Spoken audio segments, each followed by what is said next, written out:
Bonjour à toutes et à tous, bienvenue aujourd'hui dans Point de vue qui s'installe dans la capitale du ski et de l'alpinisme. Tous les guides de haute montagne sont passés forcément par Chamonix, par l'École nationale de ski et d'alpinisme. Alors quel est le rapport qu'entretiennent les guides et la montagne? Notre premier invité est David Ravanel, président de la compagnie des guides de Chamonix. Et notre deuxième invité sera François Damilano, qui est lui guide indépendant, himalayiste et qui rentre tout juste d'une expédition au Népal. Point de vue et les guides de haute montagne, c'est maintenant.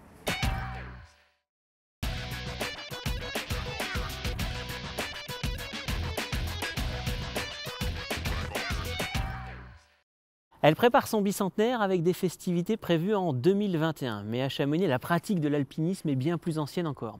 La compagnie des guides de Chamonix compte aujourd'hui près de 250 membres. Et notre invité est David Ravanel, le président de la compagnie des guides de Chamonix. Bonjour. Bonjour. C'est la plus ancienne compagnie des guides qui existe en France et même peut-être en Europe, la compagnie des guides de Chamonix. Oh, tu peux même aller au monde. Carrément. Oui, elle a été créée suite à un accident en 1820 sur les pentes du Mont Blanc. On était sous le régime sarde. Et puis le bourg, c'était un bourg de Chamonix, s'est soulevé en disant on ne peut pas laisser ces familles endeuillées comme ça sur place. Donc qu'est-ce qui s'est passé? Il y a eu un élan de solidarité et un espèce de fonds de solidarité est apparu. C'est la première caisse de secours. Après, sous ce régime sarde, le roi sarde a demandé à ce que la profession soit un petit peu plus réglementée. Donc la compagnie des guides, elle a organisé la profession. Et de fait, créer le diplôme de guide. Donc les trois piliers créateurs de la compagnie des guides sont un fonds de solidarité qui perdure encore, la caisse de secours, le premier, peut-être Une espèce d'assurance. Une sécurité sociale presque, je dirais même maintenant. La création du diplôme de guide et un partage équitable du travail. C'est pas mal dans une société moderne d'avoir ces trois valeurs-là. On est devant chez vous, devant cette maison de la montagne, siège de la compagnie des guides de Chamonix. J'ai envie de dire, quand on s'appelle David Ravanel et surtout quand on porte le nom Ravanel, on choisit à peine son destin, on est forcément guide de haute montagne. Alors je ne sais pas si on est forcément guide de haute montagne, mais par contre, le fait d'avoir cette filiation apporte pas mal de choses. Son père, son grand-père nous font découvrir ces lieux. Quand on vit à Chamonix, on a la montagne, le ski en face de nous, donc on a toujours envie de pratiquer. Après, qu'est-ce qui va faire qu'on va accrocher ou pas accrocher avec cette profession, avec cette passion? C'est un métier passion. Je ne sais pas, pas forcément de s'appeler Ravanel, ça y aide beaucoup. Moi, je suis la 6e génération de guide dans ma famille, on voit des grandes lignées. Ce qui, pour moi, apporte le plus, c'est cette notion d'us et coutumes et cette notion de tradition du métier. Comment on fait ce métier, comment on doit le respecter, puisque la montagne, c'est quand même un endroit où on joue un petit peu et il y a un risque. Moi, j'appelle ça un monde au-dessus du monde. On l'emprunte à un moment donné, on y reste un moment et on redescend en dessous. Quel est ce lien indéfectible entre finalement les guides et la montagne? Vous avez aussi subi des coups durs tout là-haut, mais pourtant il y a toujours ce lien indéfectible. Jamais on abandonne, jamais on lâche la montagne. Principalement, non. Il y en a, on connaît des grands noms qui ont lâché la montagne, mais la plupart non, parce que je crois que la montagne nous apporte nos plus grandes joies et nos plus grandes peines. Et je crois que l'être humain est plutôt bien fait, c'est-à-dire qu'il a plutôt tendance à oublier le côté négatif et à se retrouver dans le côté positif. Après, c'est ce que je disais, on retrouve quelque chose là-haut qu'on retrouve nulle part ailleurs. Peut-être dans certains milieux comme la mer, c'est un élément. La montagne, c'est toujours une aventure. Elle peut être toute petite, à la portée de tout le monde. Un jeune qui va faire une école d'escalade au Gaillan, 2 longueurs d'escalade, une famille qui va faire l'aiguille du Tour, c'est petit. Et puis d'autres personnes et d'autres clients qu'on va emmener à l'autre bout du monde. Alors dans notre société, il y a un rapport au risque qui est de plus en plus difficile en tout cas. C'est-à-dire qu'on maîtrise, on tolère de moins en moins de prendre des risques. Il faut que tout soit maîtrisé. Comment vous percevez ça dans votre métier? Puisque forcément quand on va en haute montagne, il y a une notion de danger quand même si on prend un guide pour éviter le danger. Il y a quand même une notion de danger en haute montagne. Ouais, le fait de faire de la montagne, de toute manière, il y a un risque. On va minimiser ce risque en embauchant un professionnel, qui soit de la compagnie ou d'ailleurs, qui soit guide ou BE d'escalade ou moniteur de ski, etc. On a vraiment aujourd'hui un des enjeux majeurs de la profession, un des enjeux majeurs de cette aventure alpine, quelque chose qu'il faut que les gens comprennent, c'est la notion de risque partagé. Si cette notion de risque partagé, on n'arrive pas à la faire accepter par la société, par les magistrats, etc., par les compagnies d'assurance, ça va être compliqué. Ça va vraiment être compliqué. Mais le guide reste responsable de s'accorder et de ses clients quand même. Oui, bien sûr, le guide est toujours responsable, mais la neige c'est blanc. Donc qui va décider que là, il va y avoir un risque avalancheux? Une pierre tombe toujours du haut vers le bas. Donc qui va dire que la pierre ne va pas tomber à ce moment-là? En plus, on est sur une période qui bouge beaucoup due au réchauffement climatique. Et je crois que le monde de la montagne a toujours dû s'adapter, mais je crois que cette adaptation va devoir aller plus vite dans les prochaines années. On va en parler, mais simplement, vous déplorez justement que dans notre société, on n'accepte plus le risque zéro. On n'accepte plus autre chose que le risque zéro. Oui, obligatoirement. Alors, en France, on est plutôt bien lotis encore. Chez nos amis valdôtains, juste de l'autre côté de la frontière, où on pratique beaucoup, c'est encore plus compliqué. La judiciarisation est encore plus importante. Les Suisses s'en sortent bien aussi, mais on voit très bien une montée en puissance de cette judiciarisation et de toujours rechercher une responsabilité.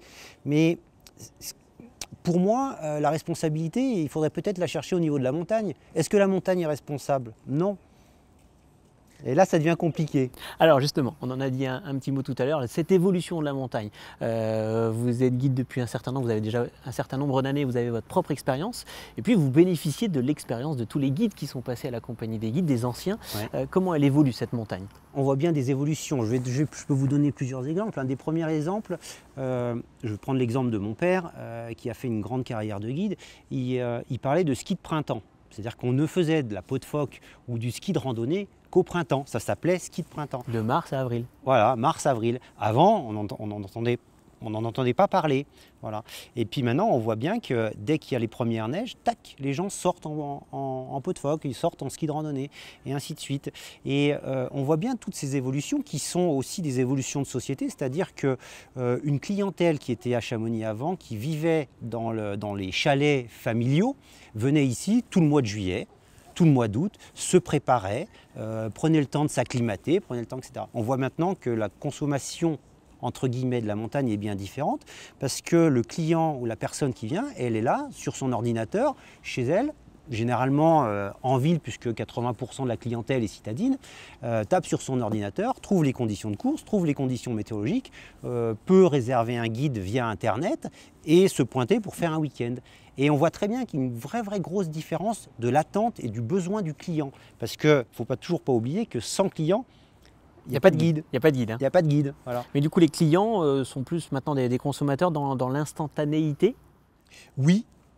Ça, on ne peut pas le nier. Même s'il reste beaucoup de clientèle et la relation guide-client, une fois qu'on a fait connaissance de son client, c'est ça qui est important. Il y a deux choses à bien dissocier.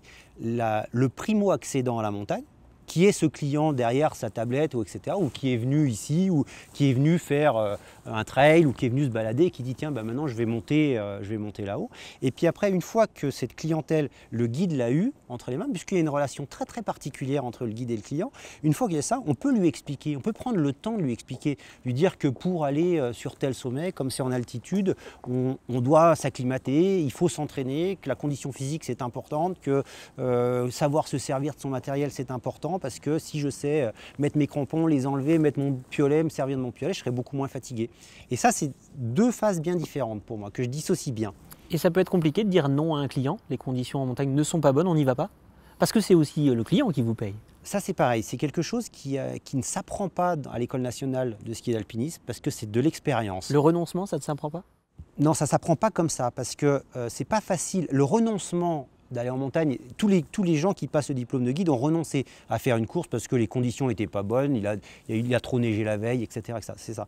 Mais d'être capable de dire à un client non, je ne t'emmènerai pas parce que tu n'es pas assez bon ou la montagne n'est pas assez bonne alors qu'il y a une notion d'argent, ça c'est quelque chose qui, en interne compagnie des guides, c'est beaucoup plus facile puisqu'on a tous nos anciens qui sont là, qui nous donnent des conseils. On a des rassemblements tous les soirs, ce que nous on appelle la distribution du travail, le tour de rôle, et on s'échange. Qui se passe ici, sur cette place-là. Qui se passe ici, là. Ouais. La première discussion se passe ici, là, sur cette place, et on échange tout ça.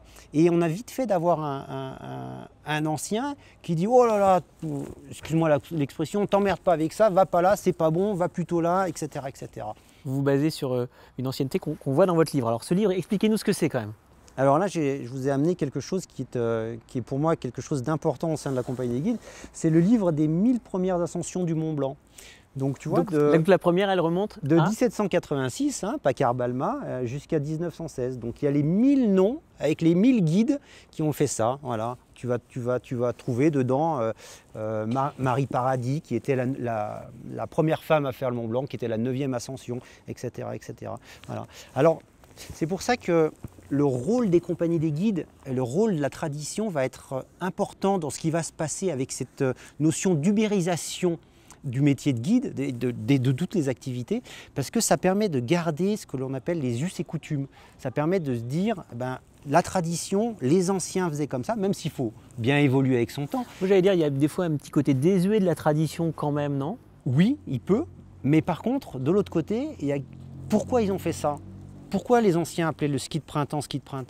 Pourquoi quand on va au Mont Blanc, on n'emmène que 2 clients? Pourquoi quand on va au Dru, on n'emmène qu'un client, etc. Et bien ça, c'est des notions de sécurité, des notions qui datent d'il y a bien longtemps et qui permettent aux jeunes arrivants de se dire « Ah, tiens, je vais suivre ça parce que si eux ont fait ça, il doit bien avoir une raison. » Après, il y a toutes les évolutions du matériel, les évolutions techniques qui font que, heureusement que les jeunes soient là pour que ça bouge un peu et que ça pousse les anciens un peu plus dehors. Alors l'évolution de la montagne et du massif notamment, est-ce qu'il y a des choses maintenant que vous vous interdisez par rapport à ce qui a pu être fait à une certaine époque? Oui, alors c'est pas nouveau. C'est-à-dire qu'à chaque fois, il y a toujours eu les conditions de la montagne qui ont fait qu'on allait dans telle ascension ou telle autre ascension. Par contre, ce qui est nouveau, c'est que ça bouge beaucoup plus vite. Il y a beaucoup plus de phénomènes de chute de pierre, d'éboulement, du fait de la sécheresse. Hein. Alors même si on a des hivers très enneigés, du fait de l'augmentation des températures, il y a des effondrements et des éboulements beaucoup plus importants. Et il va y avoir dans les années à venir, si on n'étale pas les plages d'ouverture, des remontées mécaniques pour pouvoir pratiquer la montagne plus au printemps, il va y avoir des périodes fortes, des grosses périodes d'affluence comme peut-être certaines périodes d'août où on va s'interdire complètement des secteurs.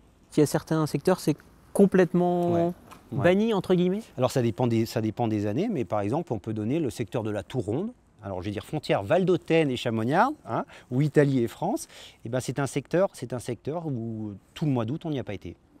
Aucune ascension, rien du tout? Aucune ascension. À cause des chutes de pierre? À cause des chutes de pierre, à cause de la désolidarisation des gros blocs, etc. Et ça on va le voir de plus en plus. Un sommet qui était un sommet d'initiation côté bassin d'Argentière, la Petite Verte, au 15 juillet on n'y allait plus. A l'inverse, est-ce qu'il y a des anciens qui rêvaient de faire certaines ascensions et aujourd'hui c'est possible?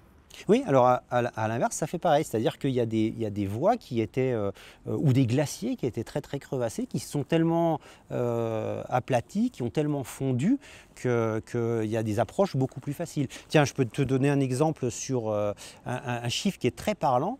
Il y a eu une journée cet été au mois d'août où la mer de glace, le glacier qui est là, juste là, a fondu de 16 cm en épaisseur en une journée. 16 cm d'épaisseur en une journée. C'est énorme. Et ça vous contraint, vous, guide, à vous adapter avec vos clients et à anticiper au maximum. Oui, et puis ça amène des accès qui sont plus compliqués. Prendre pied sur la mer de glace aujourd'hui pour emmener une famille se promener, mettre les crampons pour la première fois, etc., c'est compliqué puisqu'on va marcher 1 heure, 1 heure et demie dans des pierriers avant de toucher la glace. Pour terminer, on en a dit déjà un tout petit mot, mais finalement, cette compagnie des guides de Chamonix, qui est donc la plus ancienne dans le monde, est-ce que c'est presque une marque avec une certaine notoriété sur laquelle on peut communiquer à l'international? Alors, quand on rencontre nos partenaires et les dirigeants des sociétés partenaires hein, avec qui on bosse, des marques de ski, des marques de vêtements, etc., en termes de marketing, ils vont te dire ça. Oui, c'est une marque forte, etc. Pour moi, président de la compagnie guide, je ne peux pas dire que c'est une marque. C'est bien plus que ça. C'est au-delà d'une marque. C'est une institution. Ce sont des valeurs, etc. Donc, une référence. Une référence mondiale, une référence encore dans le monde de la montagne, parce que par rapport à tout ce qu'on a dit, c'est quelque chose d'exceptionnel. Et est-ce que, on sait qu'il y a l'ENSA, mais est-ce que c'est aussi un lieu de formation? Le métier de guide, c'est une formation continue. Donc c'est un lieu de perfectionnement? Ça peut être un lieu de perfectionnement, mais le métier de guide doit être pris comme une formation continue. C'est-à-dire qu'à tous les jours, on apprend quelque chose. Parce que la montagne évolue tellement vite, la neige c'est blanc, c'est ce que je t'ai dit, et puis avoir un client au bout de sa corde, on n'a jamais le même. David Ravenel, merci à vous. On rappelle que vous êtes le président de la compagnie des guides de Chamonix. Merci à vous. Merci à toi. Guide de haute montagne, c'est à la fois être guide touristique et coach sportif. Mais un guide, c'est bien plus que cela, c'est surtout quelqu'un qui amène à l'aventure, qui amène à la découverte des montagnes et à la découverte de soi en montagne. Alors notre invité aujourd'hui est un guide indépendant expert des expéditions. Il s'agit de François Damilano. Bonjour. Bonjour Seb. Combien d'expéditions à votre crédit finalement aux quatre coins du monde? Combien d'expéditions ou de voyages? Ou de voyages. Parce que souvent les deux notions sont un peu mêlées et l'expédition est avant tout un grand voyage. Je ne sais pas, une trentaine d'expéditions sur l'arc himalayen et puis beaucoup de voyages. Une expédition, c'est forcément synonyme d'aller faire un exploit à l'autre bout du monde? Alors l'expédition n'est pas nécessairement synonyme d'exploit, l'expédition elle est synonyme d'ailleurs.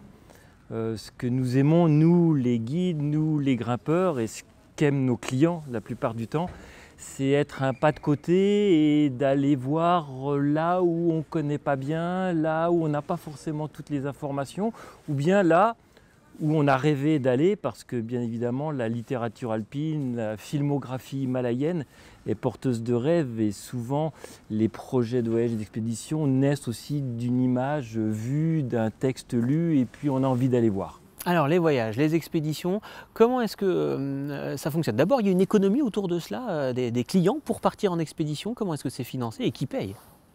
Oui, bien sûr qu'il y a une économie, il y a un marché, il y a une économie. Alors après, ce qui est un petit peu particulier, c'est que souvent le guide de haute montagne, il est aussi porteur de rêves et il est porteur souvent un peu de différence. On aime bien se décaler et comme je le disais tout à l'heure, aller un petit peu ailleurs. Ça veut dire que quand la marchandisation, le marché, a un peu capté cette notion d'aventure, il faut aller voir ailleurs. Et a commencé à enfermer l'aventure sur une fiche technique, donc par définition la vider de son sens. Parce que l'aventure, c'est intéressant quand on est en dehors de la fiche technique. On va commencer à vivre quelque chose d'intense et d'original quand on est dans l'imprévu. Et c'est ça souvent que le guide de haute montagne accompagne ou aime accompagner. Mais par exemple les 14-8000 et notamment l'Everest, on est encore dans l'aventure ou il faut déjà sortir de cette ascension mythique qu'est l'Everest? Sachant que vous l'avez réalisé. Hein. Oui, l'Everest est évidemment un cas particulier parce qu'il fait partie de ces grands sommets symboliques, le plus haut sommet de la Terre, mais au même titre que le Mont Blanc, le Kilimandjaro, la Concagua, enfin tous ces sommets qui culminent en haut des continents, il y a une charge symbolique et il y a une charge mythique qui est un petit peu différente. Donc c'est vrai qu'il y a une population, une organisation qui est un petit peu différente sur ces grands sommets symboliques. Les guides de haute montagne aiment bien aller un petit peu voir d'autres montagnes et souvent proposer des destinations et des montagnes qui sont inconnues. Ou comme là je rentre juste du Népal, il y a 3 jours en arrière. Et notre grand plaisir et la demande de mes clients, c'était « François, amène-nous dans une région peu ou pas connue ». Alors, il faut encore définir ce que ça veut dire. Si tu nous trouves un sommet qui n'a pas été gravi, on en sera très heureux. Donc vraiment, la demande, c'est d'aller faire de la découverte et d'être dans de la surprise. Et ce qui est merveilleux, c'est quand nous-mêmes, on est surpris. C'est-à-dire que nous-mêmes qui organisons ces voyages, parce qu'on recherche, aujourd'hui, on a des outils. Les outils modernes, c'est des outils comme Google Earth, par exemple. Donc à la fois, de manière virtuelle, on peut tout à fait observer et étudier là où on va aller. Et puis en même temps, ce sont des zones blanches d'un point de vue cartographique. Donc on est dans cet entre-deux. Et puis après, le bonheur, il va naître de la surprise de ce qu'on va découvrir finalement. Mais vos clients qui souhaitent partir en expédition, ils souhaitent finalement du toujours plus quand même. Alors est-ce que c'est du toujours plus? C'est du toujours différent. Mais est-ce qu'on n'est pas tous comme ça dans la vie? On accumule nos expériences, on a la chance en tant que sportif et en tant que voyageur de découvrir plein d'endroits dans le monde. Bien évidemment qu'on a plutôt envie d'aller voir ce qui se passe un petit peu plus loin. Et la montagne, c'est un peu ça aussi. Souvent, on monte sur les sommets et puis on a l'horizon qui se dégage, enfin, puisque les montagnes, elles barrent la vue. Des fois, elles barrent même fortement la vue. Et c'est important d'aller voir de là-haut ce qui se passe de l'autre côté. Et c'est quand on est au sommet des montagnes, on dit « Ah bah tiens, et si on allait un jour là-bas ?» Alors, combien coûte une expédition? Sans parler peut-être de votre expédition au Népal, là vous venez de rentrer, sans parler précisément de celle-ci, mais des fois on entend parler de permis pour l'Everest. Du coup, c'est un budget qui est non négligeable. Quelqu'un qui demain souhaite partir en expédition, d'abord il faut compter plusieurs semaines. Et à quel prix? À quel prix? Et vous avez raison, ce qui est important de dire, c'est que ça a d'abord un coût en temps et un coût social. partir un mois ou partir un mois et demi, aujourd'hui, c'est un vrai privilège qu'il faut savoir organiser. Il faut savoir l'organiser avec sa famille, avec son milieu professionnel, et puis il faut savoir l'organiser bien évidemment économiquement. Alors après, vous avez toutes sortes d'expéditions et toutes sortes de coûts. Une expédition pour aller gravir un sommet de 7000 mètres, pour prendre cet exemple qui permet d'aller en Himalaya, puisque tous les sommets de plus de 7000 mètres sont sur l'arc himalayen, c'est autour de 10 000 €. Donc est-ce que c'est beaucoup, est-ce que c'est pas beaucoup? Ça dépend de comment vous gérez votre budget. C'est sûr que quand on signe un chèque, c'est une somme. Après, il y a des gens qui changent de voiture ou de 4x4 tous les ans. C'est un budget qui est mis ailleurs. François Damilano, qu'est-ce que vos clients vont chercher toujours plus loin à l'étranger? Qu'est-ce qu'on va chercher dans une expédition? Et même vous, qu'est-ce que vous allez chercher en partant? Vous parlez de goût du voyage, de goût de découvrir autre chose, mais il y a des choses qu'on ne trouve plus ici dans les Alpes françaises?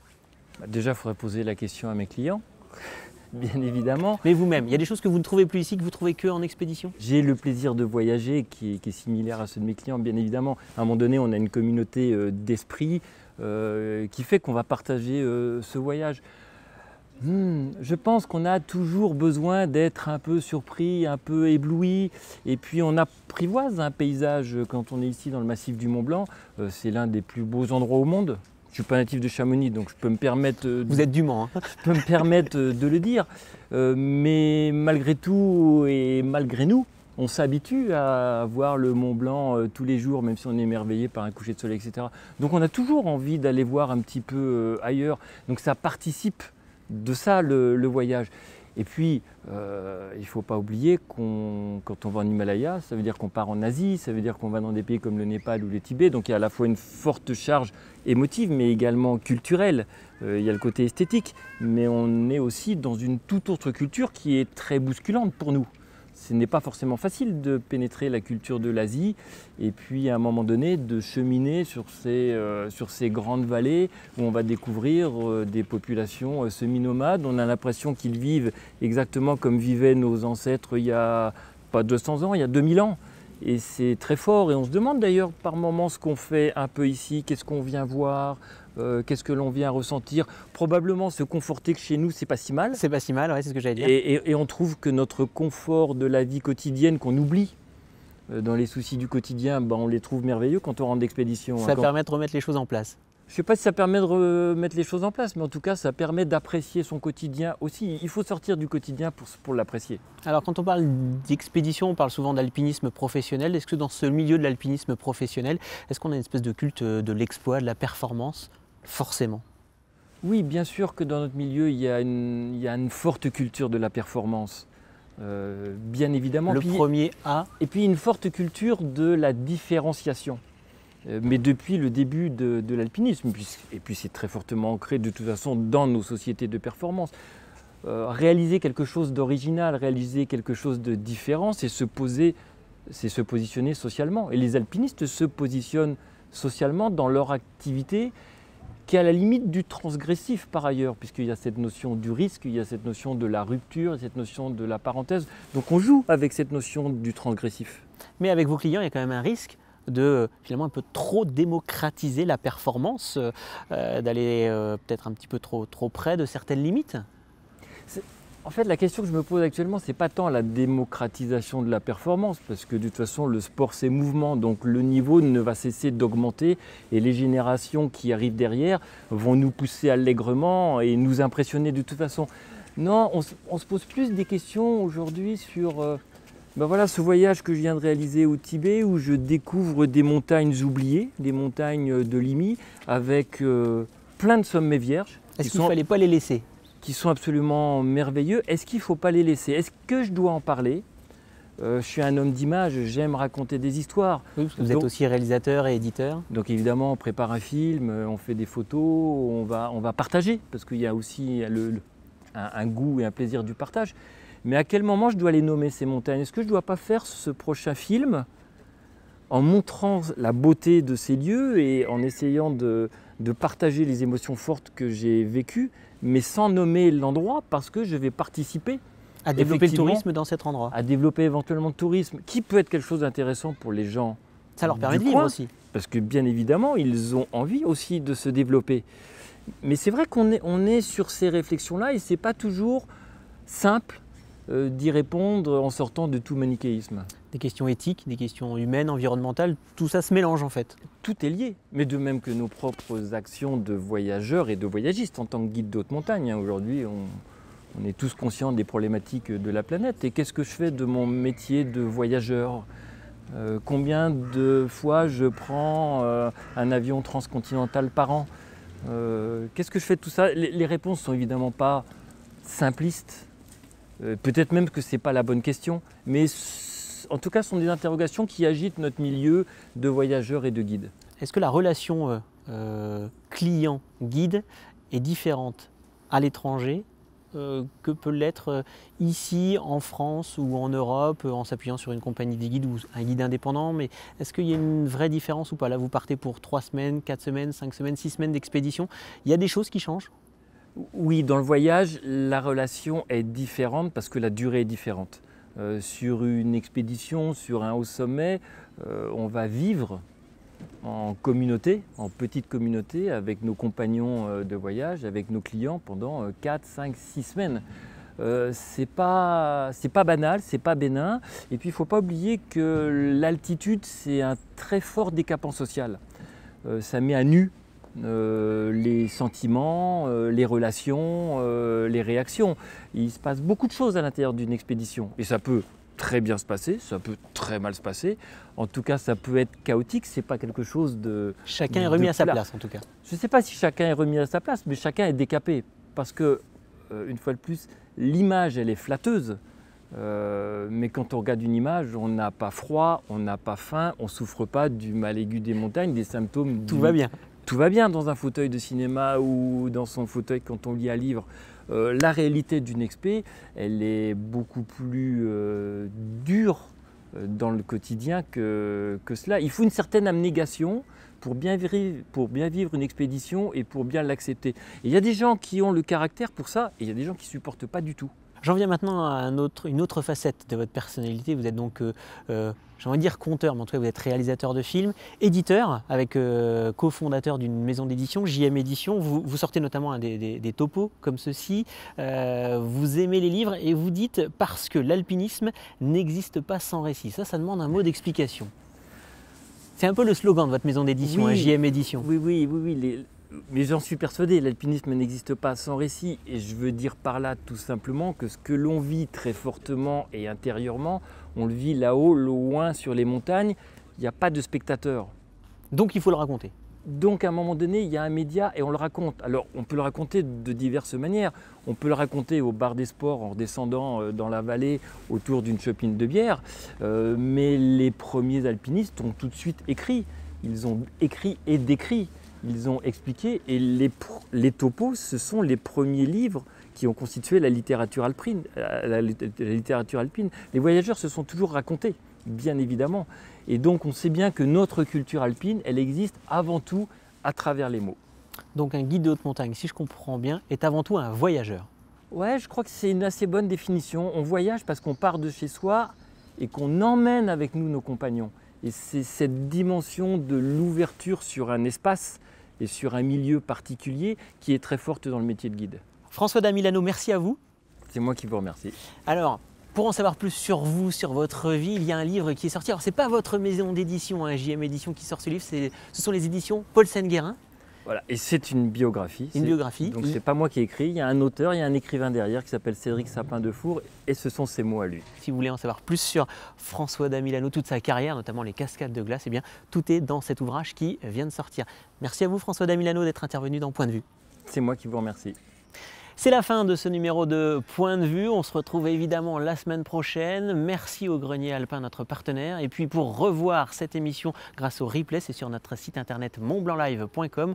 On se dit évidemment à la semaine prochaine. Au revoir.